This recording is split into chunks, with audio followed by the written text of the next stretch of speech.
말씀 시편 42편 1절에서 3절 말씀 중심에서 갈급해하는 영혼이라는 제목으로 함께 말씀을 통해 은혜 나누기를 원합니다. 예수 그리스도의 고난에 대해서 오늘 본문의 말씀은 또 그렇게 예언적으로 예표적으로 말씀해 주고 있습니다. 고난당하는 그리스도, 우리는 다시 한 번 더 묵상하고 되새겨 볼 수 있고 주님의 고난에 우리도 참여해가는 그런 마음과 자세로 삶을 살아가야 할 것입니다. 예수님의 고난은 단순한 육신적으로만 당하는 고난이 아니다라고 볼 수가 있죠. 우리가 살아있어 살아간 우리의 삶에서도 몸은 안 아픈데 마음이 아프다 이렇게 말하죠. 심리적으로 정신적으로 우리가 또 고통을 당하는 것도 있습니다. 그렇습니다. 전인격적이다, 전인적이다 이렇게 말하죠. 들어가서는 영적으로도 많은 고통과 도전을 받고 있는 것을 보죠. 그래서 사람의 구성 요소는 육과 영이다 이렇게 말하지만 또 기능론적으로 바라보면은 우리는 육과 혼과 영으로 되어 있다 이렇게 말을 하기도 합니다. 그리고 어떤 분들은 존재론적으로는 육과 영으로 두 개로 구성되어 있지만은 그 육과 영의 기능적인 모습으로 바라보면은 중간에 혼이란 말도 써가지고 또 영도 아니고 육도 아닌 그런 정신세계를 이야기해 주는 것을 볼 수가 있습니다. 아무튼 성경상에서는 하나님이 우리의 몸에 영을 불어넣어 주심으로 육과 영으로 된 인간의 구성 요소다 그렇게 말씀합니다마는 실제적으로 우리가 살아가면서 바라볼 때 그 육체와 또 영이 당하는 그런 모습에서 우리의 정신세계, 심리적인 모습으로 당하는 그런 고통도 그런 일들도 그런 희로애락도 있다라는 것을 생각해 볼 수 있습니다.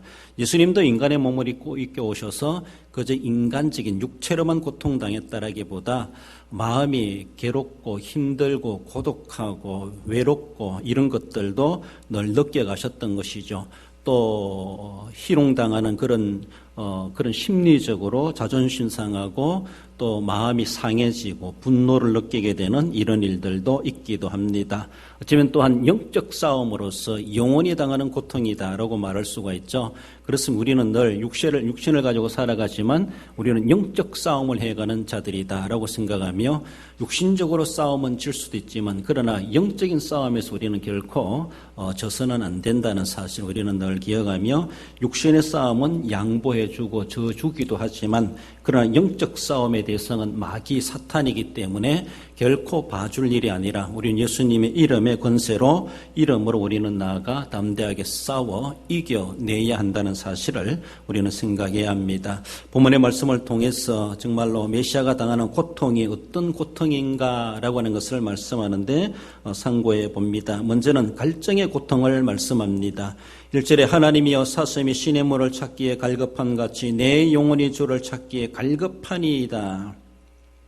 우리가 아무리 많은 음식을 섭취한다 할지라도 수분 섭취가 되지 않으면은 제대로 소화되겠는가 이렇게 말할 수 있죠. 소화불량 생기고 더 나아가서는 많이 배부르면서도 갈증을 느낄 수밖에 없다라고 볼 수가 있죠. 그래서 또 우리나라 사람들은 국물을 좋아하다 보니까 그렇게 갈증을 느끼지 않을 만큼 배가 부른 그 자체가 또한 갈증 해소도 되는 동시에 이루어져 가는 것을 볼 수가 있습니다. 사람의 인체는 약 70%가 물로 되어 있다 그렇게 말을 하기도 합니다. 더 나아가서는 그 혈액, 우리 몸속 혈액도 한 55%가 물로 되어 있다. 일반적으로 그렇게 말을 합니다. 여러분들의 몸무게가 얼마나 나갑니까? 그 몸무게의 남자들은 60%가 물의 무게라는 것이죠. 그리고 여성들은 50%가 물무게라는 겁니다. 물무게. 그리고 신생아, 갓 태어난 애기들은 82%가 물의 무게라는 물의 무게. 어쩌면 그만 태어나면서 물속에 있다가 태어난 아이도 물로 많이 구성되어 있는 그런 모습이다라고 볼 수가 있죠. 그 몸무게를 나타내며 있어가지고도 정말로 반 이상의 어쩌면 우리의 몸무게를 차지할 만큼, 무게를 차지할 만큼 우리 몸속에 수분의 무게가 그렇게 많다. 그렇게 말을 하기도 합니다. 우리는 이렇게 물이 없으면 안 되는 우리의 인체인데 그만큼 70%가 수분이다 이렇게 말할 만큼 되어 있는데 근데 목이 마르다, 수분의 영양이 제대로 몸에 어느 정도는 구성돼 이제 차 있어야 되는데 그것이 어느 정도 미달된다라고 하면은 심각한 갈증을 느끼지 않겠는가 그렇게 볼 수가 있습니다. 그러면 우리는 밥은 안 먹어도 물은 먹어야 된다 그렇게 말씀하고 있는데 예수님께서 십자가의 고난을 당하시는 그런 여정 가운데 주님도 심한 갈증을 느끼셨다라는 것을 우리는 생각만 해도 이미 다 이해될 수 있지 않겠는가라고 볼 수 있습니다. 예수님께 십자가 달리기 시전에 이미 그는 빌라도 관정에서 많은 고난과 희롱을 당하고 채찍을 당하고 고통을 당하게 되죠. 이미 그때부터 이렇게 죽음의 고통을 겪고 있으신 우리 주님, 어쩌면 더 나아가서는 겟세마네 동산에서부터 진땀을 빼가면서 기도하시는 예수님, 어쩌면 몸에 탈진 현상, 탈수 현상이 나타날 정도로 주님 십자가에 달리기 전부터 이미 몸이 그만큼 허약해지고 탈진 현상 나타날 정도로 지쳐 있을 정도로 그렇게 수분의 함량이 줄어들고 있지 않았겠는가 그렇게 볼 수가 있습니다. 충분히 갈증을 느낄 만한 그 갈증의 고통을 느끼고 계셨다라고 볼 수 있습니다. 여러분들 정말로 일을 하시다가도 정말 목마르다, 목이 막 바짝바짝 마른다, 목이 따갑다, 탄다, 막 이런 거 느껴보셨습니까? 굳이 그렇게 느낄까지 미련스럽게 물 안 마시고 있을 필요가 없는데 일하다 보면 정말로 논물이라도 떠서 마시고 싶다 이렇게 느낄 정도로 뜨거운 햇빛 아래 일하다 보면은 그렇게 느낄 때도 있습니다. 사람이 목이 탄다라고 하는 것, 목이 떡떡 갈라지는 느낌을 느낀다고 하는 것. 어쩌면 주님은 그만큼 갈증의 고통을 이미 겪고 계시지 않았겠는가. 손에 못이 박히기 전부터 이미 주님은 그렇게 오늘 본문의 사슴이 정말 물을 찾아가면 헐떡이는 것처럼 부르짖는 것처럼 시편 기자가 말하는 것처럼 주님은 그렇게 물 한 모금 그렇게 갈증을 느끼는 것처럼 부자가 지옥에 가서 목이 타고 쏙이 타고 혀가 마르는 그런 모습에서 물 한 봉우리라도 내 혀 끝에 묻혀주면 좋겠다 이렇게 느꼈다라고 말씀하시는 것처럼 주님이 그렇게 갈증의 고통을 느끼고 계시지 않았겠는가라는 것입니다. 물론 주님이 가시관을 쓰고 채찍을 맞고 그렇게 살이 찢어지고 거기에서 이미 피가 많이 흘러나오는 그런 모습이기도 하지만은 십자가에 달리신 그 모습에서 머리에서 발끝까지 피가 흐를 수밖에 없는 그렇지 않습니까? 머리에는 가시관, 양손 양발에는 못이 박혔고 그래서 피말라 죽어가시는 주님, 이것이 십자가의 처형 방법이다라고 볼 수 있죠. 얼마나 목이 타고 갈증을 느끼겠는가. 못 박혀 달린 그 모습에서도 찢어지는 살찢어지는 아픔도 느끼겠지만은 정말로 이 목을 통해서 내장을 통해서 느껴지는 이러한 모습들 그렇지 않습니까? 그런 고통을 얼마나 심하게 느끼셨겠는가. 그 물이라고 하는 것이 얼마나 좋은 것인가, 그렇게 귀한 것인가라고 하는 것을 느껴볼 수가 있지 않았겠는가라는 것입니다. 요한복음 19장 25, 28절에서 주님은 그 후에 예수께서 이르시되 내가 목마르다 하시니, 물론 예언된 말씀을 이루시고자 하시는 주님의 의도적인 모습이기도 하지만 실제적으로 주님은 심한 갈증을 느낄 만큼 주님은 목마름심을 느꼈다라는 겁니다.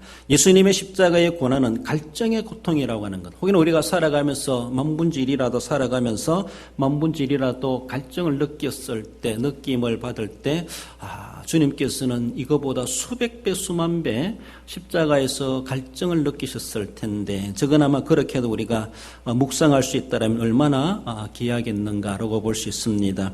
예수님의 죽음을 확인하기 위해서 군병들은 예수님의 옆구리에 창을 찔러가지고 그래서 찌르니까 요한복음 19장 34절에 보면 그 중 한 군인이 창으로 옆구리를 찌르니 곧 물과 피와 물이 나오더라. 피와 물이 나오더라. 그래서 우리가 일반적으로 말할 때 물과 피 한 방울도 남김없이 다 흘려주셨다. 이렇게도 말을 표현하기도 하는 것을 봅니다. 속에 있는 그런 수분이 모든 것이 다 빠져나올 정도로 피와 물이 처음에는 창 뚫린 그곳을 향하여서 창으로 뚫린 곳으로 그럼 다 쏟아져 나오는 주님의 몸에는 그만큼 피가 수분이 줄어들고 결국은 정말로 목이 말라서도 죽을 수밖에 없는 갈증의 고통을 우리 주님이 느끼셨다라는 것입니다. 예수님의 고난의 시작은 이미 죽음 이전부터 이미 죽음의 고난을 갈증을 통해서도 느끼고 계셨다는 것이죠.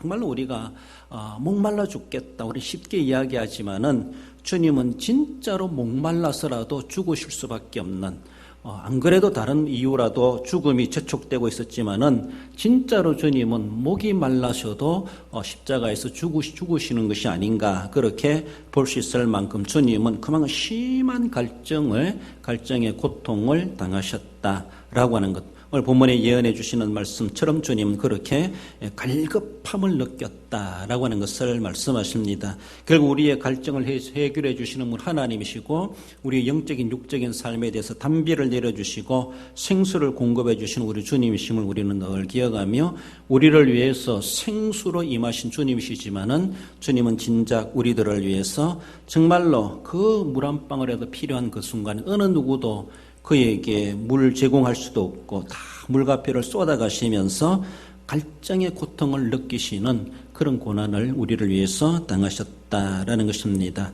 나아가서 주님이 당하시는 그 고난은 고독의 고통이라고 하는 것을 말씀합니다. 2절에 보면은 내 영혼이 하나님 곧 살아계시는 하나님을 갈망하나니 내가 어느 때에 나아가서 하나님의 얼굴을 배울까. 우리 사람들은 사회성을 가진 인간이다 그렇게 말하죠. 그래서 자기 혼자 살아가기보다 더불어 살아가도록 하나님이 창조하신 원리대로 우리 그렇게 정해 주셨다고 볼 수 있습니다.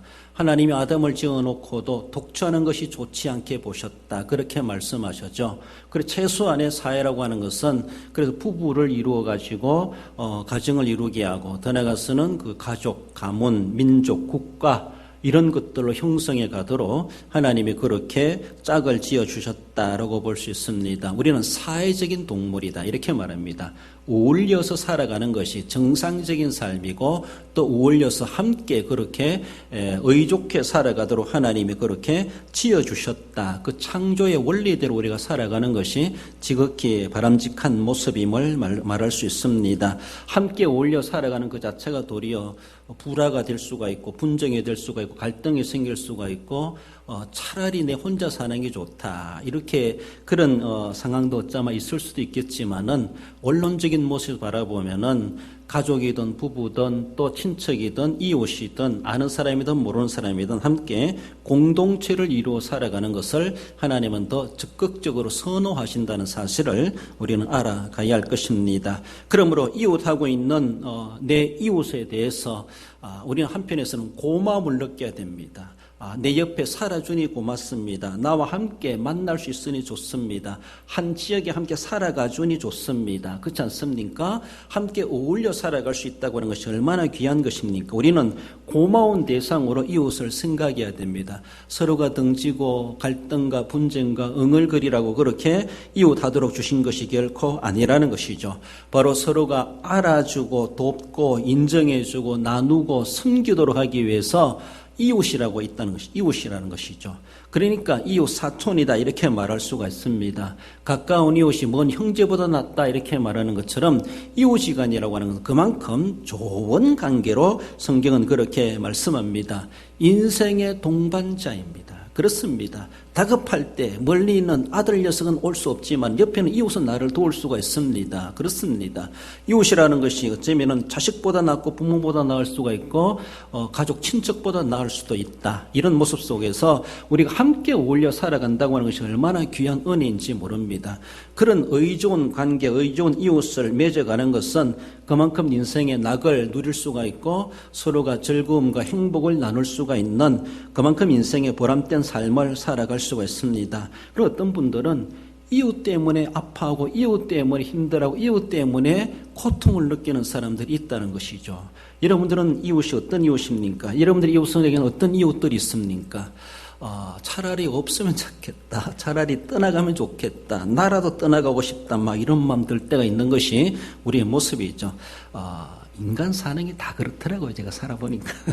싸우기도 하고, 뭐, 찌죽볶고 하기도 하고, 응얼거리기도 하고, 그러다가도 또 언제 그러느냐는 식으로 또 풀고, 이게 인생 사는 게 아닙니까? 그러니까 한번 힘들었다 할지라도 그거 가지고 평생 울고 먹을 하지 말고 정말로 세상 사람들은 딱 한 잔 갖다 놓고 푼다라고 하는 것 같은데 우리는 주님 안에서 주님 때문에서라도 주님 보시기 때문에서라도 우리가 정말로 통하게 터놓고 이야기하고 해결하고 이웃지간을 아름다운 관계를 맺어가는 것.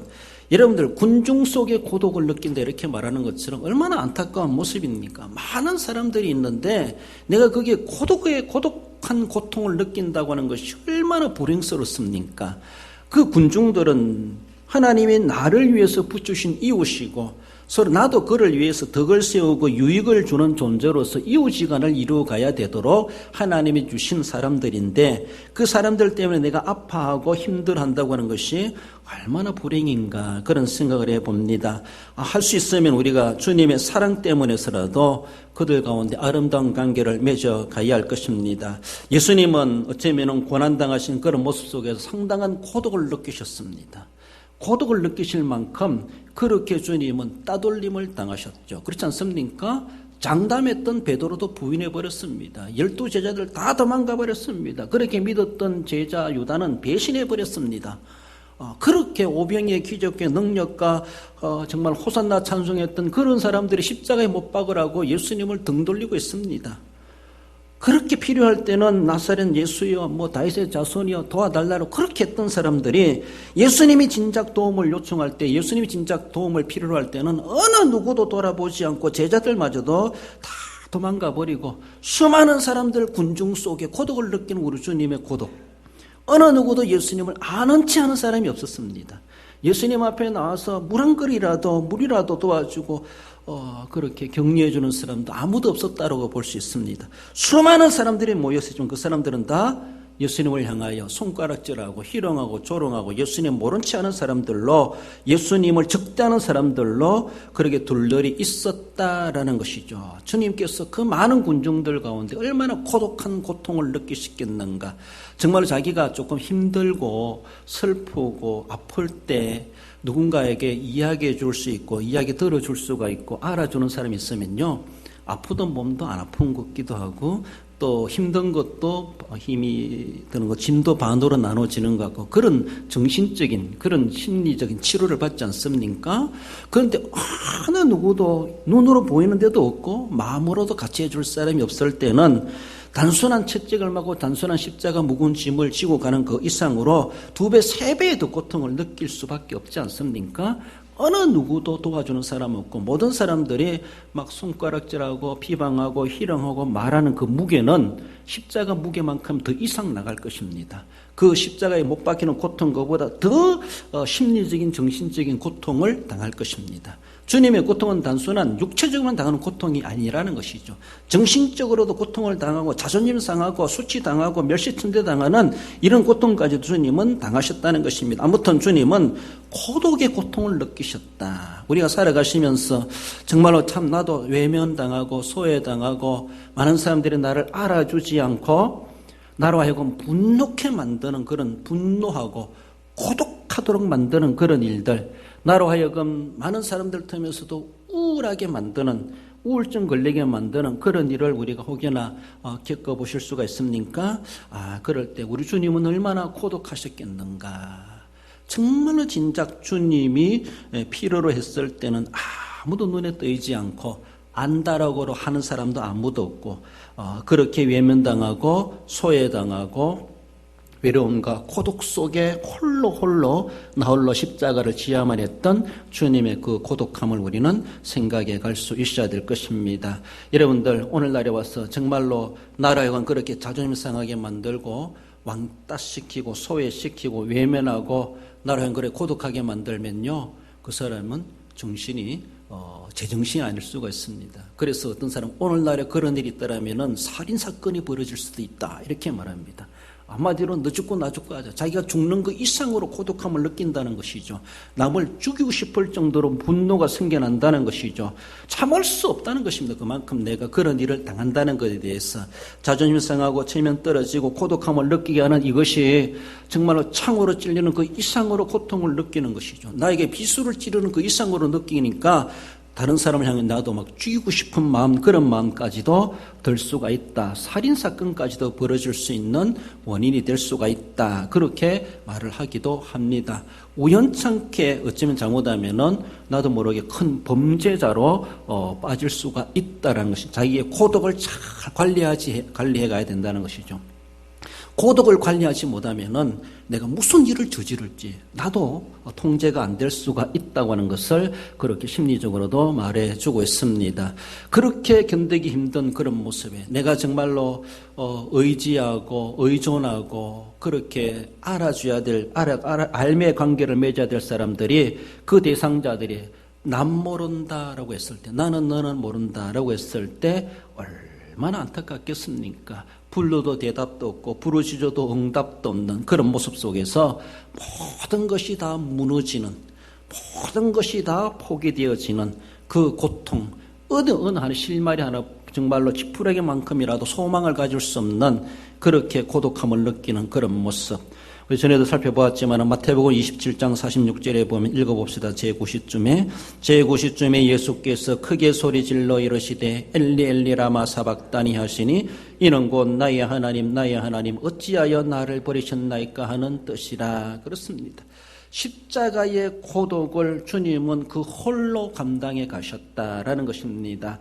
지금 사람들은 그런다 할지라도 하나님만이 나를 알아주신다면 이것이 우리의 정말로 최후의 소망이 아닙니까? 근데 예수님은 십자가에 달리셨을 때 나의 하나님 나의 하나님 어찌하여 나를 버리셨나이까, 하나님께마저도 자기는 버림을 당하는 고독함을, 이제는 상처나지 어느 누구도 알아주지도 않습니다. 어느 누구도 귀하게 여겨주지도 않습니다. 그러니까 비참한 죽음을 당하는 것이죠.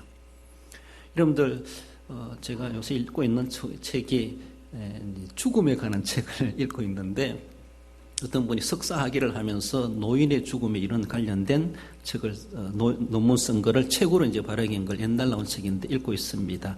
한편에 늘 그에 대해서 저도 공부 좀 해봐야 되겠다. 또 연로하신 어르신들이 많은데 그런 분들에게 더 나아가 또 신앙을 배경으로 어떻게 신앙 관리 또 인생 관리 함께 해나갈 것인가, 뭐 저에게도 당면한 일이기도 하지만 그래서 관련된 책이 있어가지고 읽고 있습니다만은 그런 가운데서 노인들이 가장 걱정하는 것 중에 하나가 아무도 모르게 나 혼자 죽을까봐, 나 혼자 인종을 맞을까봐, 그게 걱정이 된다는 거예요. 정말 그렇습니까?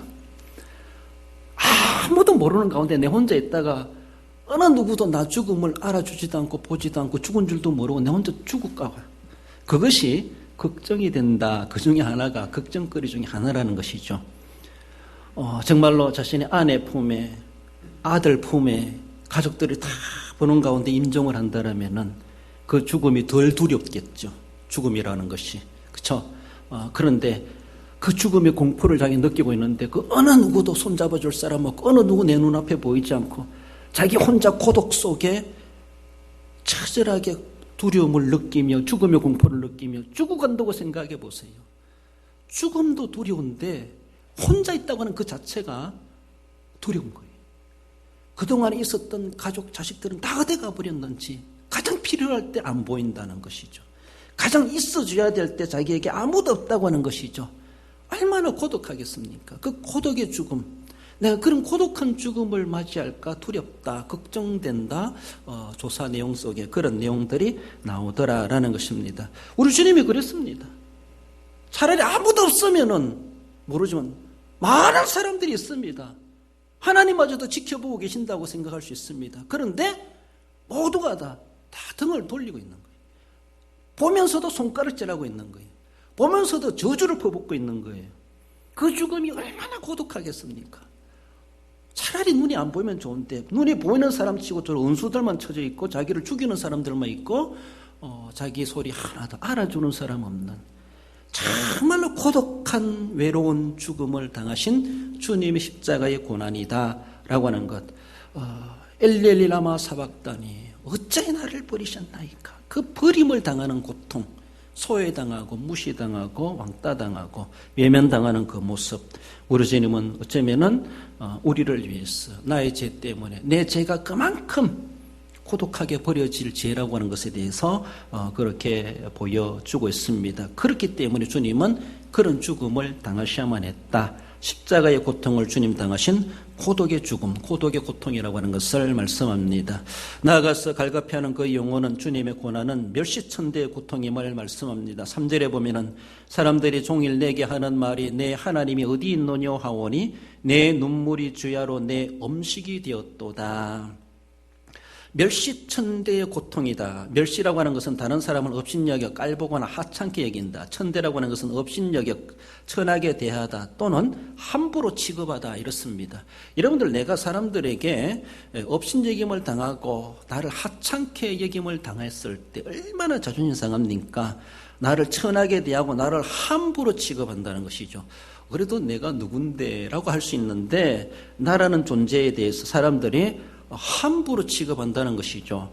정말로 그렇게 취급당해야 될 존재가 아님에도 불구하고 사람들에게 무시당하는 그런 모습, 이것이 바로 사람들이 종일 내게 하는 말이 내 하나님이 어디 있노냐 하오니, 정말로 하나님에 대해서 나를 보면서 하나님까지도 욕먹이는, 너 하나님이 어디 있느냐, 너 하나님이 있으면 계시면 너를 어떻게 그냥 내버려 두겠냐, 너 잘 믿는다고 하는 사람인데 네 하나님 어디 있느냐, 한번 보여달라, 하나님 없어, 너 보니까 하나님 없어 라고 하면서 그러니까 내 눈물이 주야로 음식이 되었도다. 그저 울 수밖에 없는 시편 기자의 그 안타까운 그런 모습을 보여주고 있습니다. 멸시천대 당한다는 것이죠. 무시당한다는 것이죠. 아무렇게나 취급당한다는 것이죠.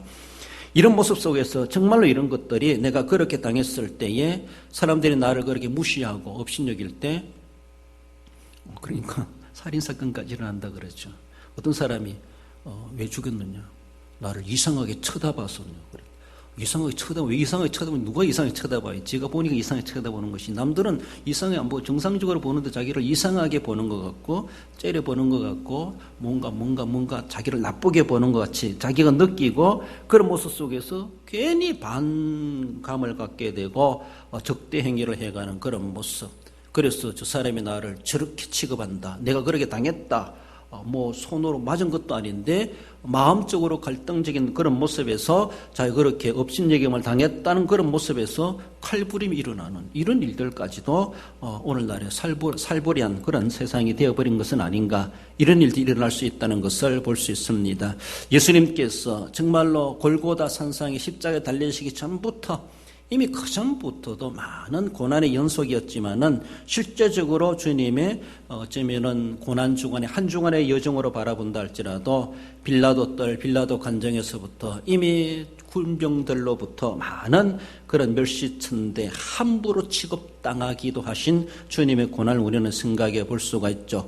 마태복음 27장 27절에서 31절까지 읽어봅시다. 이에 총독의 군병들이 그의 옷을 벗기고 가시관을 엮어 그 머리에 씌우고 희롱하여 침뱉고 갈대를 빼앗아 그의 머리를 치더라. 희롱을 다한 후 십자가에 못 박으려고 끌고 나가니라. 이미 빌라도 관정에서부터 군병들에게 그렇게 아주 하찮은 존재로 정말로 쉬운 말로 놀이개감 정도로 그렇게 주님은 취급을 당하셨다라는 것입니다. 십자가에 달려 죽을 것도 고통스럽지만 이미 그 전부터 주님은 사람들에게 몸으로, 심리적으로, 영적으로 그렇게 무시당하고 발길질을 당하고 침뱉음을 당하고 희롱을 당하는 이런 온갖 일들을 주님 앞에 자행했고, 주님은 그것을 묵묵히 말없이 다 다양하셔야만 했다고 하는 것. 이사야가 말하는 것처럼 도살장으로 끌려가는 자와 같이 정말로 아무 말 없이 묵묵히 고난과 희롱을 다 당하신 우리 주님의 그런 모습을 우리는 생각해 봅니다. 비아 돌로로사, 정말로 순환의 길, 그 길을 가시는 동안에서도 주변에 많은 사람들이 옹야하고 보고 걱정하는 사람들도 없잖아 있었지만은 주님을 어느 누구 편들어주는 사람 없이 그렇게 고독하게 외롭게 십자가를 지고 골고다로 향하야만 했다고 하는 것. 골고다에서 처절한 죽음을 당하서도 그 어느 누구도 주님은 십자가에 못 박히면 안 된다, 반대할 사람도 아무도 없고 막을 사람도 아무도 없었고, 결국은 주님은 권력자들의 손에 의하여서 처절한 죽음을 당하셔야만 했다라고 하는 것. 그렇게 멸시천대 당하고 죽음까지 당하는 이런 모습, 얼마나 억울하겠습니까? 그렇지 않습니까? 화성 살인 사건이 일어난 그런 모습, 어느 누구가 몇 번째 살인자다라고 해가지고 그 사람을 나중에 알고 보니까 강제로 자백하게 해가지고 뭐 20년간 몇 년간입니까? 옥살이하게 만드는 그런 사건들 있지 않습니까? 얼마나 억울하겠습니까? 내가 아닌데 차라리 여기서 고문당하니 자백해가지고 감옥생활하는 더 편하겠다는 것이죠. 그러니까 자백했다는 것이죠. 그러니까 안 맞아요. 감옥에 가면 안 맞으니까. 여기서 아니다라고 말하면 계속 맞고 때리니까 발로 차고 죽일 것 같으니까 차라리 감옥 가서 사는 게 낫겠다. 거기서 그 선택은 더 좋은 것이지. 그러니까 허위 자백하는 것이죠. 그러면서 20년이나 옥살이를 했다고 하는 것이 누가 책임져야 됩니까? 그 인생에 대해서. 그 지나간 시간을 누가 물을 수가 있겠습니까? 얼마나 억울한 죽음입니까? 억울한 죽음. 뿐만 아니겠습니까? 주님이 당하신 그 죽음도 얼마나 억울한 죽음인지 어느 누구 하소연해도 들어주지도 않고 다 불법 법정에서 이루어지는 그런 모습 속에서 결국은 주님은 십자가형을 당하셔야만 했다고 하는 것. 이미 하나님의 구속의 계획 속에 이루어질 일이지만은 그래 그 내면 속에 그런 일들이 일어났고 그 일을 이루시는 것은 결국은 우리가 그렇게 억울하고 비참하고 고통스럽게 죽어가야 될 죄인 우리들임에도 불구하고 주님이 대신 그렇게 죽으셨다. 우리가 바로 그런 취급당해야 될 존재들이었다는 겁니다. 그런 존재들임에도 불구하고 우리를 그렇게 취급당하지 않게 하시고 대신 주님이 희롱을 멸시천대를 당하셨다라고 하는 것을 말씀하십니다. 마태복음 27장 39절 이하에서도 보면 지나가는 자들, 대제사장들, 서기관들, 장로들과 함께 희롱하여 이르되 그가 남은 구원하였으되 자기는 구원할 수 없도다. 지금 십자가에서 내려올지어다. 그리하면 우리가 믿겠노라. 라고 하며 너가 메시아라고 하고 그리스도라 하고 너가 사람을 살리고 병자를 고치고 온갖 기적을 행사하면서도 너에게 일어나는 문제는 왜 해결하지 못하느냐. 이것이죠. 얼마나 말하기 좋습니까? 그렇지 않습니까? 원래 세상에 이단 교주들이 그렇기도 합니다. 자기가 신이라 하면서도 자기도 코로나 걸릴까봐 마스크 쓰고 다니고 신이 무슨 코로나 겁내고 있나, 코로나 맛도 못하는 신인가, 그런 신이라고 그런 교주를 따르는 사람들 얼마나 어리석은지 몰라요. 딱 보면 알지 않습니까? 코로나 때문에 자기도 코로나 걸릴까봐 걱정하고 있는 그런 신이 어디 있습니까? 그런 신을 왜 믿습니까? 그러니까 말하기 좋습니다. 예수님을 보고서도 예수님이 힘이 없어 능력이 없어서 못하시는 것이 아니죠. 우리를 위해서 구속하시기 위해서 이루셔야 될 일이기 때문에 그렇게 하는 것입니다. 그래서 사람들이 남들은 그렇게 행사하면서 너는 왜 너 일에 대해서는 해결하지 못하느냐. 온갖 대제사장부터 해가지고 서기관 장로들 함께 희롱하여 이르되 남은 구원하였으되 남에게는 병을 고쳐주고 남의 문제는 해결해 주더니 너는 너 일에 대해서는 못하느냐. 무슨 그런 신이 있느냐라고 하면서 무슨 선지자고 네가 무슨 구세주냐. 지금 십자가에서 내려와 보라. 십자가 못 빼고 내려와 보라. 주님이 못하시겠습니까? 죄송합니다. 제 성질 같으면 못 빼가지고 내려가지고 단칼에만 본때를 보여줬을 것 같아요. 그러면 정말 많은 사람들이 믿었지 않았겠는가. 그러나 그것은 마귀의 유혹이었습니다. 그건 마귀의 올무였습니다. 얼마나 좋겠습니까? 배고플 때 도리변화에 떡이 되게 하는 거 얼마나 쉽겠습니까? 주님 못했겠습니까? 얼마나 먹고 싶었겠습니까? 모든 것이 떡으로 보일 텐데 얼마나 배고팠겠습니까? 얼마나 먹고 싶었겠습니까? 얼마나 못 빼고 여기서도 막 내려와 보고 싶었겠습니까? 인간적으로 볼 때는 그렇지만은 그러나 아버지의 뜻대로 하옵소서. 이미 그렇게 서약했기 때문에 아버지의 뜻은 못 빼고 내려와서 단칼에 그들의 본을 보이는 것이 아니라 본때를 보이는 것이 아니라 말없이 비참하게 묵묵히 죽어가는 것이 아버지의 뜻이라는 것을 이미 알고 계신 주님이시기 때문에 온갖 정말 그럴듯한 유혹이 다가오고 시험이 온다 할지라도 주님은 꾹 참았죠. 꾹 참았습니다. 언제까지? 죽을 때까지 참았습니다. 우리는 죽을 때까지 참아야 됩니다. 3-4번만 참고 7번만 참고 참는다. 그 이상 못 참는다가 아니죠. 주님은 영원히 떠나가시니라 라고 할 때까지 못 빼지 않았습니다. 그 자리에 달려가지고 온갖 멸시천대 다 받았습니다. 다 받았습니다. 그러면서 도리어 주님은 더 여유로운 말씀을 선포하지 않습니까? 뭘 선포합니까? 누가복음 23장 읽어봅시다. 34절 이에 예수께서 이르시되 아버지 저들을 사하여 주옵소서 자기들이 하는 것을 알지 못함이니이다 하시더라. 할렐루야. 얼마나 이거는 승리자의 노래입니다. 승리자의 선언입니다. 어쩌면 승리자라고 말할 수 있습니까? 그래 비참하게 죽어가면서 한마디 대꾸도 못하고 뭣도 한 개 못 빼고 못 내려오면서 주님은 예수께서 이르시되 아버지 저들의 죄를 사하여 주옵소서 자기들이 하는 것을 알지 못하니이다. 알지 못하고 하는 것이기 때문에 그들과 상대한다는 것은 나도 알지 못하고 하는 행동이 될 수 있습니다. 그걸 아는 자이기 때문에 믿음 있는 자이기 때문에 먼저 믿은 자이기 때문에 인격이 된 사람이기 때문에 알지 못하는 사람의 수준으로 상대 안 한다는 겁니다. 그러니까 내버려 두라는 것입니다. 제가 우리 몇 번에 동영상 보내줬지요. 100세가 넘은 부분이 이상용, 뽀빠 이상이 물어봤어요. 그동안 살아오면서 그렇게 누가 참 원한을 사게 하고 나쁘게 하고 한 사람 있지 않냐고 어떻게 그 사람들하고 상대했냐 그러니까 내 돈 뿌리라고 내 돈이가 다 뒤지더라고. 자기는 100살 넘어 사는데 그 사람 70에 죽고 80에 죽고 90에 다 죽더라는 것이죠. 내버려니까 나보다 먼저 다 죽더라는 거예요. 그냥 내버려 두라는 거예요. 그러니까 그분은 107살인가 그러나요? 물어봤어요. 그런 사람이 있어도 어떻게 이겨낸다고. 그냥 내버려 두래요. 내버리는 거 나보다 다 먼저 죽더라는 것이죠. 그냥 내버려 두세요. 그냥 그 상대하지 말고. 주님은 내버려 뒀어요. 저들의 죄 주님 앞에 하나님이 다 심판하시겠지만은 그러나 그것마저도 주님은 원치 아니하셔가지고 하나님 저희들이 알지 못하고 하는 짓이니까 그래서라도 정상 참작해 달라고 용서해 달라고 하나님께 그렇게 얼마나 이 승리자의 노래가 아닙니까? 어쩌면 이렇게 여유로움을 주님은 말씀하실 수 있겠는가? 승리의 비결은 용서하는 겁니다. 승리의 비결은 참는 겁니다.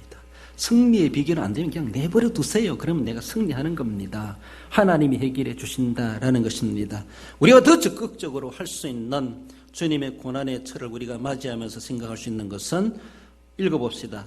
찬송가 323장 3절 우리 남전대에 불렀던 종기영광 시작. 종기영광 모든 건세 주님 홀로 받으소서 멸시천대 십자가는 제가 지고 가오리다. 이름 없이 빛도 없이 감사하며 섬기리다. 이름 없이 빛도 없이 감사하며 섬기리다. 할렐루야.